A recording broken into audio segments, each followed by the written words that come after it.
తెలంగాణ ప్రభుత్వం తరఫున గౌరవ ముఖ్యమంత్రి గారు కేంద్రం తీసుకున్నటువంటి వికసిత్ భారత్కు సంబంధించి తెలంగాణ రేజింగ్ 2047 అన్ని రాష్ట్రాల అభివృద్ధి అయితేనే దేశం కూడా అభివృద్ధి అవుతుంది, ప్రధానమంత్రి లక్ష్యాలు నెరవేరుతాయనే ఉద్దేశం కొద్దీ మేము భారతీయ జనతా పార్టీ అధికారంలో కాకున్నప్పటికీ, కాంగ్రెస్ పార్టీ ప్రభుత్వం ఉన్నప్పటికీ దేశ అభివృద్ధిలో తెలంగాణ భాగస్వామ్యం ఉండాలని మేము తెలంగాణ రేజింగ్ పేరు మీద ప్రధానమంత్రి ఆలోచన వికసిత్ భారత్కు మద్దతుగా మేము అనేక కార్యక్రమాలు చేస్తూ ఉన్నాం. తెలంగాణలో అన్ని వర్గాల ఇంక్లూజివ్ గ్రోత్, అటు అన్ని రకాల అభివృద్ధికి సంబంధించిన ప్రణాళికలు చేసుకునే భాగంలో మరి విదేశాల్లో పెట్టుబడులను సాధించడం కావచ్చు, లేకపోతే అనేక సదస్సుల లోపల మా యొక్క తెలంగాణ కీర్తిని ప్రతిష్ఠింపజేయడం కావచ్చు జరిగే కార్యక్రమంలో గౌరవ ముఖ్యమంత్రి గారు లండన్, అదేవిధంగా యుఎస్ పర్యటన పెట్టుకుంటే కేంద్రం అనుమతి నిరాకరించడం అనేటువంటిది ఒక అవమానకరమైనటువంటి విషయం.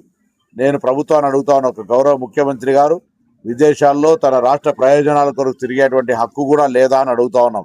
ఇంత నియంతృత్వంగా మొన్ననే జంజీ పేరు మీద జరిగిన ఉద్యమం గమనించి కేంద్ర మంత్రి రాజీనామా చేయాల్సి వచ్చి ఈరోజు పూర్తిగా మీ జాతీయ అధ్యక్షుడు బీహార్లో మీరు 40-20 సంవత్సరాలు ఇచ్చిన సీటు మొన్న 50 ఏళ్లతో గెలిచిన సీటు ఓడిపోతే కూడా ఇంకా మీకు జ్ఞానోదయం కలగక ముఖ్యమంత్రి పర్యటనను కూడా రద్దు చేయడం, దాని తదుపరి మళ్ళీ రాజకీయమైన ఆరోపణలు చేస్తూ ఉన్నారంటే మీకున్నటువంటి విచక్షణ, రాజకీయ ఆలోచన విధానాన్ని ఈ సందర్భంలో అడుగుతా ఉన్నా. తెలంగాణ భారతీయ జనతా పార్టీ నాయకత్వాన్ని మళ్ళీ ప్రశ్నిస్తూ ఉన్నాం. తెలంగాణ ఏర్పాటు మీద మీరు విషయం కక్కుతా ఉన్నారు, తెలంగాణ అభివృద్ధి మీద మీరు వివక్ష చూపెడతా ఉన్నారు, తెలంగాణ ప్రయోజనాల కోసం మీరు గొంతు ఇప్పడం లేదు.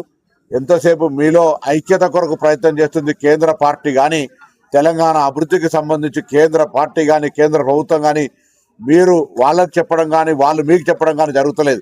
ఇటీవల పత్రికల్లో అనేక సందర్భాలు గమనిస్తే నాయకత్వంలో ఐక్యత ద్వారా తెలంగాణ అధికారంలో సాధించుకోవాలి, ఏదో ఉన్న ప్రభుత్వానికి ఏం సహకరించకుండా ప్రజల్లో ఏదో వ్యతిరేకత తేవాలనే ప్రయత్నాన్ని దయచేసి తెలంగాణ ప్రజలు గమనించండి.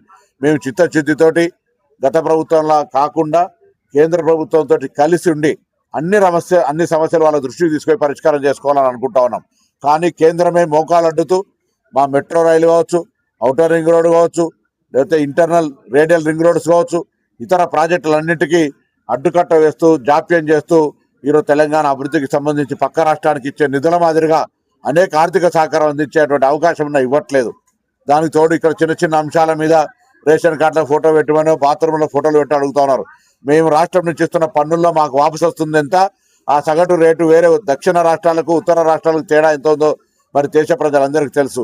అందుకే మళ్ళీ కోరుతా ఉన్నాం, మేము తెలంగాణ అందరికంటే ముందుండాలి, అగ్రభాగాన